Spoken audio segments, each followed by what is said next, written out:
नबी सल्लल्लाहु अलैहि वसल्लम तलबुल इल्मी फरीदतुन अला कुल्ली मुस्लिम औ कमा क़ाल नबी सल्लल्लाहु अलैहि वसल्लम। मुअज़्ज़ज़ उलमाए किराम, मेरे बुजुर्गों, नौजवान साथियों, आज के इस संगे बुनियाद मकतब के संगे बुनियाद के मौके पर हमारे दरमियान बहुत अजीम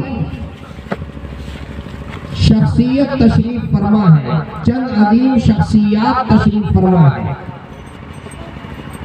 अभी आपके सामने हजरत मौलाना आफ्ताब आलम नदवी मद्दसिल्लहुल आली खिताब फरमा कर तशरीफ ले गए और हमारे स्टेज पे हमारे मुरब्बी शेख उस्ताज बिरादर मुहतरम हजरत अलहाज मुबीनुल हक साहब अल कासमी ज़ादल्लाहु अज़्ज़ा व शरफ़ा तशरीफ रखते हैं और उनके उस्ताद हमारे उस्तादुल असातिज़ा हजरत अलहाज मौलाना अब्दुल समद साहब अमीनी मद्दसिल्लहुल आली भी तशरीफ फरमा है। इलाके के आइम्मा और उलमा भी तशरीफ रखते हैं।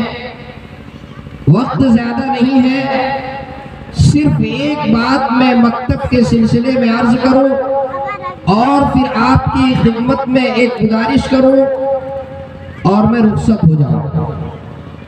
आप समझदार दानिश्वर लोग हैं, मेहमान आए हुए हैं, धनबाद वगैरह के हल्के से भी यहाँ तशरीफ रखते हैं। आपने स्पेन की तारीख पढ़ी होगी, जहां 700 साल तक के मुसलमानों की हुकूमत रही। लेकिन एक वक्त ऐसा आया कि वहां के मसाजिद को शहीद कर दिया, गिरजा घरों में तब्दील कर दिया और कत्लेआम हुआ। हजारों की तादाद में नहीं, लाखों की तादाद में मुसलमानों का कत्लेआम हुआ।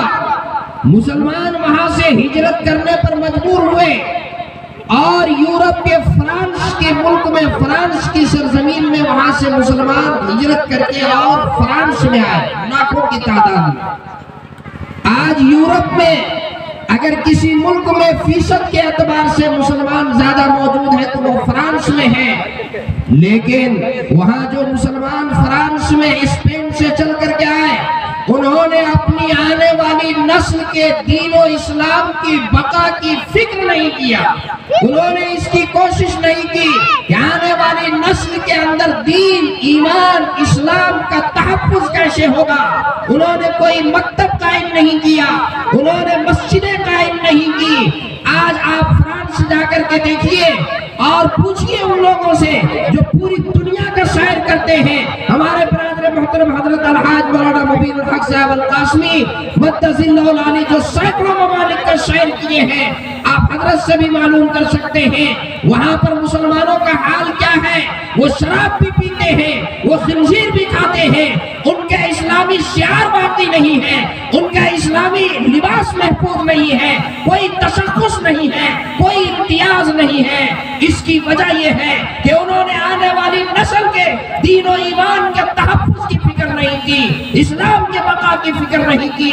इसी के बरक्स आप देख लें इंग्लैंड, जहां पर गुजरात और पाकिस्तान के मुसलमान बसे हुए हैं, वहां पर आप देखें इंग्लैंड में आप जाएं, वहां आपको दीनी मकातिब भी मिलेंगे, आपको मसाजिद भी मिलेंगे।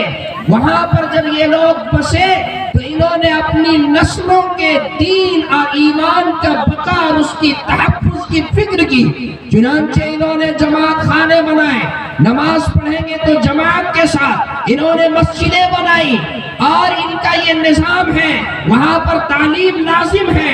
लेकिन स्कूल जाने से पहले बच्चे के हाथ में, मुस्लिम बच्चे के हाथ में कुरान होता है और उनका जिम्मेदार, उनके वालिद उस बच्चे को पहले मकतब पहुंचाते हैं। पहले वो कुरान 1 घंटा पढ़ता है, उसके बाद वो स्कूल जाता है। स्कूल से आने के बाद पास बच्चे, स्कूल से आने के बाद फिर वो मकतब जाता है। जाते हुए कुरान हाथ में है, आते कुरान हाथ में है। आप इंग्लैंड जाकर के देखिए, वहाँ जो मुसलमान बसते हैं वो इस्लामी तशख्खुस के साथ है, इस्लामी शियार के साथ है। उनके बच्चे बड़े से बड़े असली तालीम हासिल कर लिए, लेकिन उनका बच्चा कुरान करीम भी पढ़ता है और अल्हम्दुलिल्लाह कुरान की तालीम की बरकत है कि उनके अंदर दीन और इस्लाम का बका है। आप जाकर देख लीजिए, मालूम कर लीजिए। और हम और आप जिस मुल्क के अंदर रहते हैं, इस मुल्क में अगर आज हमारा तशख्खुस है, ये टोपियां चमक रही हैं और ये मस्जिद के मीनारे चमक रहे हैं, तो ये इन मकातिब का देन है, इन मकातिब का देन है। अगर ये मकातिब ना होते तो ये टोपियां ना होती, अगर ये मकातिब ना होते तो ये मस्जिद के मीनारे ना होते, अगर ये मकातिब ना होते तो ये मदारिस ना होते, अगर ये मकातिब ना होते तो हमारे चेहरों पे दाढ़ियां ना होती, अगर ये मकातिब ना होते तो हमारा कोई तशख्खुस नहीं होता। आज अल्हम्दुलिल्लाह हमारे मुल्क के अंदर इस्लामी तशख्खुस मौजूद है, इस्लामी शियार मौजूद है। हम मुकम्मल आजादी के साथ शरीयत पर अमल पैरा है। ये दैन है मकातिब कुरानिया का, जो हमारे अकाबिर ने जिसका वजूद रखा था, जिसकी बुनियाद डाली थी पूरे मुल्क के अंदर। मैं मुबारकबाद पेश करूंगा हजरत मौलाना अमजद साहब दामत बरकातहुमुल आलिया, आप तशरीफ लाए, जिन्होंने मकतब के संगे बुनियाद का ये प्रोग्राम किया और अकाबिरीन को यहाँ पर मदऊ किया, और आप सब कुरान करीम की निस्बत से यहाँ पर जमा हुए। मैं हजरत मौलाना को मुबारकबाद पेश करूंगा। इंशाअल्लाह ये मकतब जो यहाँ पर कायम आज जिसकी संगे बुनियाद रखी जाएगी, इस मकतब में आइंदा आने वाली नस्ल के दीन और ईमान का ये मकतब मुहाफिज होगा। इस मकतब में दीन और ईमान का तहफ्फुज़ होगा। अगर हम जिंदा हैं तो अपनी आने वाली नस्लों की फिक्र करें, जो कौम अपनी आने वाली नस्लों के दीन और तहफ्फुज़ की फिक्र करे, अपनी आने वाली नस्लों की बका की फिक्र करे, मेरे भाइयों वो कौम एजुकेशन से जुड़ जाती है। हमारा ये शियार है, इसलिए हमारी पहली कोशिश ये होनी चाहिए कि हर गांव में, हर महल्ले में, हर इलाके में मकातिब कायम हो, कुरान करीम की तालीम का निजाम हो, सही नहज पर कुरान पढ़ा जाए। अल्लाह हमारे बिरादर मोहतरम की उम्र में बरकत अता फरमाए। जो सऊदी अरब जब मुलाजमत के लिए तशरीफ ले गए, मदीना मनव्वरा में रह करके उन्होंने वहाँ के शेख से कुरान करीम हिफ्ज़ मुकम्मल फरमाया, और जब वो नावाटांड तशरीफ लाए, नावाटांड जहाँ सैकड़ों उलमा मौजूद है, हजरत मौलाना अब्दुल समद साहब के शागिर्द वास्ता बिन वास्ता हजरत जब मदीना मनव्वरा से हिफ्ज़ करके तशरीफ लाए, तो हम तमाम उलमा इकराम उनके सामने ज़ान तलम्मुस तय किए और उन्होंने कुरान करीम की तस्हीह करवाया, नूरानी कायदा पढ़ने का सही नहज हमें सिखाया। उलमा की पूरी जमात होती थी और जामे मस्जिद का कमरा वहाँ बैठ करके और बिरादर मोहतरम से हम लोगों ने कुरान सही पढ़ा। आज अल्हम्दुलिल्लाह पूरे सूबे के अंदर नूरानी कायदा के निज़ाम के साथ कुरान करीम की तालीम हो रही है। अल्लाह उन अकाबिरीन के उम्रों में बरकत अता फरमाए। मेरे भाइयों, चूंकि वक्त कम है, असर के अजान का वक्त हुआ जाता है, मुझे लंबी बात करनी नहीं है, मुख्तसर आपसे मैं एक गुजारिश करना चाहता हूँ। आपको मालूम है ये मकातिब, ये मदारिस, इनका निज़ाम कैसे चलता है? अल्हम्दुलिल्लाह ये कहीं किसी फंड से इसका निज़ाम नहीं चलता, ये सरकारी इमदाद से इसका निज़ाम नहीं चलता है। इसका निज़ाम हमारे और आपके मजदूरों के, किसानों के पसीने से कमाए हुए पैसों के चंदे से इसका निज़ाम चलता है। मकातिब बन रहे हैं, मदारिस बन रहे हैं, मसाजिद बन रहे हैं, ये हमारे और आपके जेब के पैसों से बन रहे हैं। अल्हम्दुलिल्लाह पूरे मुल्क के अंदर लाखों मदारिस हैं, करोड़ों रुपए सर्फ हो रहा है, कोई इमदाद सरकार के जानिब से नहीं, किसी तंजीम के जानिब से कोई मुकम्मल ये नहीं, बल्कि ये गरीब लोगों के ताउन से होता है। इंशाअल्लाह इस मकतब की तामीर भी जो लोग यहाँ पर बैठे हुए हैं, इंशाअल्लाह इन्हीं लोगों के, आपकी हिम्मत से, आपके हौसले से, आपके जज्बे से इंशाअल्लाह इस मकतब की तामीर भी मुकम्मल होगी। मैं एक हिकायत मैंने पढ़ी, 1 मिनट में मैं सुनाऊं। बाज़ मर्तबा ऐसा होता है कि हम पैसे देते 1000, 5000, 2000, 100, 50 और हमें इसकी कीमत और इसकी अहमियत का अंदाजा नहीं होता। बास मर्तबा ऐसा होता है। एक हिकायत लिखी है कि एक बादशाह वक्त ने एक मस्जिद बनाने का ऐलान किया और साथ ही ये ऐलान कर दिया कि इस मस्जिद में किसी की एक ईंट भी नहीं लगेगी, किसी का 1 रुपए भी नहीं लगेगा, ये मस्जिद सिर्फ और सिर्फ मेरे पैसे से तामीर होगी। एक लकड़ी बेचने वाला, एक लकड़हारा, उसके दिल के अंदर ये जज्बा, उसके दिल के अंदर ये अरमान पैदा हुआ, काश अल्लाह के घर में मेरी भी ईंट लग जाती। किसी आलिम दीन का बयान उन्होंने सुना था कि मम बना लिल्लाहि मस्जिदन बनाल्लाहु लहू बैतन फिल जन्नह, अल्लाह का घर जो बनाए, अल्लाह का घर, अल्लाह उसके लिए जन्नत में महल तामीर करता। वो सोचा कि मैं तन्हा तो अल्लाह का घर नहीं बना सकता, लेकिन अगर मेरी एक ईंट उसमें लग जाए तो हो सकता है मेरा बेड़ा पार लग जाए। उसने जाके बादशाह वक्त से दरखास्त की, बादशाह ने उसकी दरखास्त को मुस्तरद कर दिया नहीं। चुनांचे उसके जहन में एक तदबीर आई। उसने क्या किया, वो लकड़हारा था, वो लकड़ी बांधा और बीच में चंद ईंटें डाल दी और जहां मस्जिद तामीर हो रही थी, जहां ईंटें रखी हुई थी पहले से, वहां जा करके और वो गिर गया। गिरा तो वो लकड़ी का गठरा जो था वो खुल गया और वो ईंट उसमें शामिल हुई। वो अपनी लकड़ी बांध करके चल दिया। रात जब मस्जिद की तामीर हो गई तो ख्वाब में बादशाह ने देखा कि जन्नत में एक महल है और उसमें मेरा नाम लिखा हुआ है। तो उसने वहां पूछा फरिश्तों से कि बताओ ये किसका महल है? कहा ये आपका महल है। कहा मेरा महल? के हाँ, किस वजह से? कहा जो तुमने मस्जिद बनाई, अल्लाह का घर बनाया, उसकी वजह से अल्लाह रब्बुल इज्जत ने तुम्हारे लिए जन्नत में एक महल तामीर करवाया। सामने एक दूसरा महल नजर आया तो उसने ख्वाबी में पूछा कि ये किसका है? कहा ये आपके गांव में जो लकड़हारा रहता था ये उसका महल है। कहा अरे मस्जिद तो मैंने बनाई तो उसका महल किस लिए? कि उसकी लगता है, हो सकता है उसने भी कुछ शुआ ये कर दिया हो।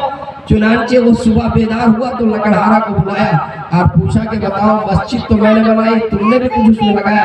कि हाँ हाँ, मैं आहिस्ते से जाकर के 2 ईंट जो है अपनी लकड़ी के साथ ले जाकर उसमें डाल दिया था। देखिए अल्लाह रब्बुल इज्जत कमियत नहीं कैफियत को देखता, इखलास को देखता है। आपने 1 लाख दिया, इखलास नहीं है, आपके जेब में 100 रुपए है, इखलास से दे दिया। अल्लाह रब्बुल इज्जत इखलास को देखता है, इखलास की वजह से हमारी बरकत होगी। बात को सुने और समझे। इंशाअल्लाह मुझे उम्मीद है जितने लोग यहाँ पर मौजूद हैं बात समझ में आ गई। अगर नहीं समझ में आई तो एक साहब एक मुकर्रिर तकरीर कर रहे थे, उन्होंने तकरीर की कि देखो अब रमजान का महीना करीब आया जाता है, रमजान की फजीलत बयान की और कहा कि सुनो अगर रोजेदार को तुमने खिला दिया तो उसके रोजे के बराबर तुम्हें भी सवाब मिलेगा। अगर पेट भर के नहीं खिला सका, 1 घूंट पानी भी पिला दिया तो उसके बराबर सवाब मिलेगा। जब चांद जो है रमजान का चांद नजर आया, जाहिर बात है बहुत घर में खुशी होती है। पहली सहरी है, बेटा गया उठाने के लिए, अपा उठिए सहरी कर लीजिए। कहा कि मुझे सहरी करने की जरूरत नहीं है, 3 दिन पहले जलसा हुआ, वहां से हम नुस्खा लेकर के आ गए। तो कहा कि नुस्खा हम लोगों को भी बता दीजिए। कहा रात भर जगह हम हैं, नुस्खा तुमको बता दें, पहले उसका फायदा मुझको उठाने दे, मैं रोजा नहीं रखूंगा। सुबह जो है अपने बच्चे से कहा कि देखो कोई मांगने वाला साइल आएगा तो उसको मेरे पास लाना। दिन भर इंतजार किया, कोई नहीं आया। रोजा पहला दूसरा रोजा में तो आदमी ऐसे परेशान रहता है, कोई मांगने वाला निकलता नहीं। दूसरे दिन में इंतजार किया, कोई नहीं आया। तीसरे दिन आया तो जब मालूम हुआ दौड़ के गया, बच्चा कहा आपू आज एक मांगने वाला गेट पर आया है। कहा जल्दी से बुलाओ, जल्दी बुलाओ, अंदर बुलाओ, कुर्सी दो। कुर्सी पे बैठाया, बेचारा मांगने वाला भी बहुत खुश हुआ कि आज तो बहुत एजाज का मामला हो रहा है, लगता है खूब नवाजा जाएगा। बैठाने के बाद बच्चे से कहा 1 गिलास पानी, 1 गिलास पानी लाओ। और पानी कहा कि पी लो। उसने कहा कि नहीं भाई मैं रोजे में पानी नहीं पी सकता हूँ। कहा पीना पड़ेगा। कहा भाई मैं नहीं पी सकता हूँ, रोजे में रोजा टूट जाएगा। कहा 3 दिन से तुमको मैं तलाश कर रहा हूँ, पीना पड़ेगा। 3 दिन से मैं तलाश कर रहा हूँ, पीना पड़ेगा। खूब जिद किया, नहीं पी सकता। बच्चे से कहा इसको पटक करके किसी तरह 1 घोट पिला। पकड़ करके और जबरदस्ती जो है 1 घोट अंदर डाल दिया। जब चला गया अंदर तो उसने कहा अच्छा आप तो पी लिए, ये बताओ इतनी जबरदस्ती किस लिए किया? कहा कि असल बात यह है कि नुस्खा 3 दिन पहले सुने थे कि अगर किसी रोजेदार को पेट भर के ना खिला सको, 1 घोट ही पिला दो तो उसके रोजे के बराबर सवाब मिलेगा। तो हम तो रोजा रख नहीं रहे, सवाब कैसे मिलेगा? इसलिए ये काम हमने क्या कहा, ये भी तो सुनना चाहिए। मौलाना साहब ने वक्त भी बताया था, अरे वो इफ्तार के वक्त के फजीलत है। इफ्तारी के घोट के तुमने 12 बजे पिला दिया। माशाअल्लाह सब समझदार लोग हैं, बहुत दानिश्वर लोग हैं। हजरत मौलाना अफजल साहब से मैंने पूछा, संगे बुनियाद आप कर रहे हैं तो इसमें क्या खर्च है? जामिया दारुल कुरान के नाम से माशाअल्लाह ईंट 25 ट्रैक्टर, बालू 12 ट्रैक्टर। सबसे पहले हमारे बरादर मोहतरम हजरत अलहाज मौलाना नबीउल हक साहब कासमी ने फरमाया, नीचे ही बैठे हुए कि बाबू ऐलान कर दो जितना बालू लगेगा सब इंशाअल्लाह मैं दे दूंगा। अल्लाह रब्बुल इज्जत ने देखिए दौलत भी दे और दिल भी दे, ये बहुत कम लोगों को मुयस्सर है। मैं बहुत जिम्मेदारी से कह रहा हूँ, ये हमारे झारखंड के उलमा में वाहिद शख्स है, बहुत कम ऐसे और कोई होंगे जिनको अल्लाह रब्बुल इज्जत ने अगर दौलत से नवाजा तो दिल से भी इस कदर दिलदार है कि उसका तसव्वुर नहीं। दुआ फरमा दे अल्लाह हजरत के उम्र में बरकत अता फरमाए, अल्लाह हजरत को हजरत का सेहत अता फरमाए, ताकि हमारे इलाके में पूरे सूबे में हजरत से हम लोग इल्मी एतबार से और दीनी एतबार से माली हर एतबार से हम हजरत का फायदा हासिल कर सके। दोस्तों इसमें 17 कॉलम है और एक कॉलम का खर्च 10,000 रुपए है। मैं समझता हूँ कि इस मजमे में कोई ऐसा शख्स तो जरूर होगा जो एक कॉलम दे सके। एक कॉलम, हाथ उठाइए फौरन। माशाअल्लाह माशाअल्लाह। लिखिए मौलाना अमजद साहब, लिखिए हमारे हाजी साहब का, लिखिए नूर मोहम्मद साहब इसरी, माशाअल्लाह। अल्लाह रब्बुल इज्जत इनके उम्र में बरकत दे, दावत और तबलीग से लगे हुए बहुत नेक इंसान। और हमारे मोहतरम निजाम भाई, मोहम्मद निजाम भाई, एक कॉलम। चलिए देखिए मैं आपसे कह रहा हूँ बड़ी जिम्मेदारी से, ऐसा ना हो कि ये कॉलम रह जाए, सबको लिखवाना। चलिए जल्दी जल्दी कीजिए भाई, 17 आदमी हो जाइए भाई। जब तक के यहाँ कुरान की तिलावत होती रहेगी इसका सवाब आपको मिलता रहेगा। आप तो दुनिया से चले जाएंगे लेकिन कुरान पढ़ा जाएगा, सवाब मिलेगा। ये मत देखिए कि कौन बना रहा है कैसे बन रहा, इंशाअल्लाह इसका सवाब आपको मिलेगा। चलिए जल्दी जल्दी कीजिए। कोई और बताइए, 2 कॉलम हो और है कोई? अरे बताइए भाई। मोहम्मद इसहाक एक कॉलम भाई, जिनके वालिदैन मरहूमीन है अपने वालिदैन की तरफ से भी लिखा है। मेरे वालिद साहब की तरफ माशाअल्लाह, मौलाना अमजद साहब के वालिद की तरफ से एक कॉलम। ये देखिए एक साहब उधर से कह रहे हैं एक कॉलम। क्या नाम है? मोहम्मद मुमताज, माशाअल्लाह एक कॉलम, माशाअल्लाह जज़ाकल्लाह, अल्लाह जज़ाए खैर दे, एक कॉलम। चलिए जल्दी जल्दी कीजिए और बताइए भाई, माशाअल्लाह। ये देखिए क्या चाचा, क्या नाम है जी? मोहम्मद अब्दुल हमीद साहब एक कॉलम, माशाअल्लाह माशाअल्लाह। अल्लाह कबूल फरमाए, अल्लाह इनके उम्र में बरकत दे। जल्दी जल्दी कीजिए, माशाअल्लाह जज़ाकल्लाह जज़ाकल्लाह। मरहूमीन की तरफ से लिखवाइए, मरहूमीन करवट करवट अल्लाह जन्नत में जगह नसीब फरमाए, माशाअल्लाह। बताइए भाई, हमारे मेहमान भी तशरीफ लाए हुए, कुछ बताइए माशाअल्लाह माशाअल्लाह। जल्दी जल्दी कीजिए, एक एक कॉलम और बताइए भाई, एक कॉलम, सिर्फ एक कॉलम। 10,000 की क्या हैसियत है? थोड़ी सी बीमारी हो जाए, बीपी हाई हो जाए, लो हो जाए, शुगर हो जाए, जांच में चेकअप में 10,000 नहीं होता चेकअप। जल्दी कीजिए जी।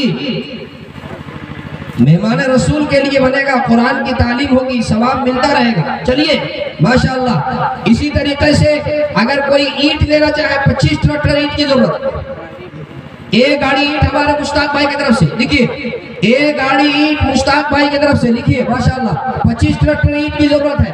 बताइए 130 बोरी सीमेंट की जरूरत है, सीमेंट भी लिखवाइए, ईंट भी लिखवाइए, बालू का मसला हल होगा। चलिए जल्दी जल्दी कीजिए, माशाअल्लाह माशाअल्लाह। बोलिए भाई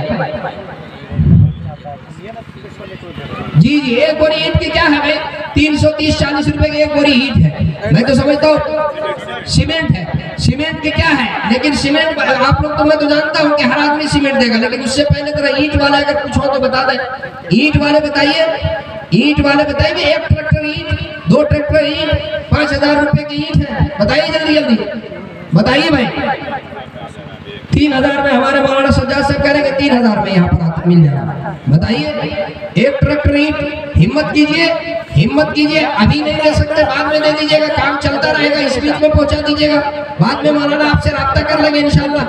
चलिए इजाजत है, जिनको जो लिखाना है लिखवाइए, कोई बात नहीं है, कोई पाबंदी नहीं है। 5 बोरी सीमेंट, 10 बोरी सीमेंट, 1 बोरी सीमेंट। बताइए अभी क्या बोल रहा है, थोड़ा समझ नहीं।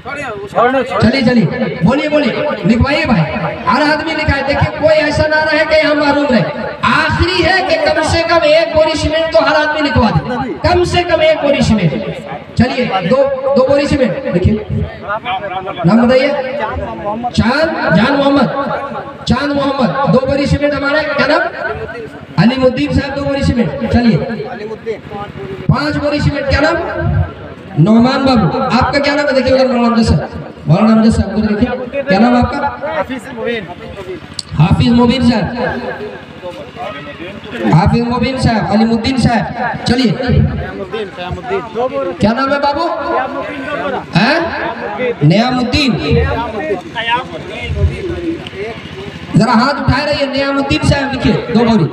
नियामुद्दीन क्या नाम है? कयामुद्दीन। अशरफ बाबू 1 गाड़ी। माशाल्लाह। अशरफ भाई 1 गाड़ी देखिए, 1 गाड़ी। चलिए बशीर भाई चित्रों के 500। 2 बोरी। अब्दुल कुद्दूस भाई 2 बोरी। 2 बोरी सीमेंट लिखिए।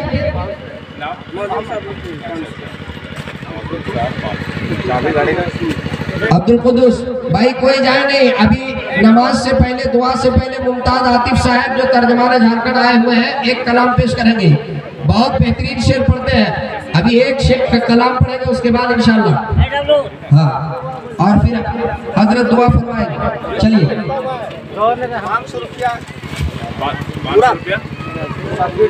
शब्बीर भाई 2 बोरी। चलिए कोई आदमी मजमे में ना हो जिसका नाम नहीं है। इधर आइए बाबू, खड़े हो जाइए आप। ये देखिए सबका नाम लिखिए, एक तरफ से लिखिए। वो तीनों का नाम लिखवाइए जी।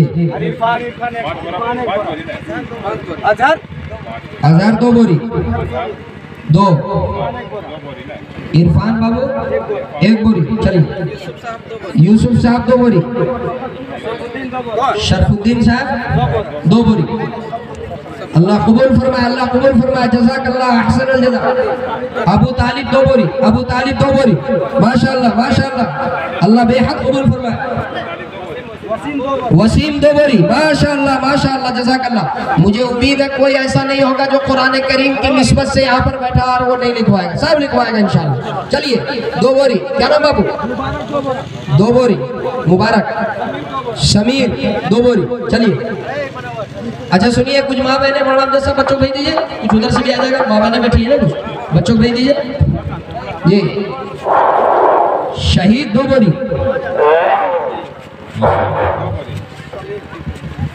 जमात थोड़ी ताखिर से होगी, 10 मिनट बाद। पहले काम मुकम्मल हो जाए, आजान हो रही है। जमात हम लोग ताखिर से करेंगे 10 मिनट के बाद, यानी क्या है 4:40 कोई हर्ज नहीं।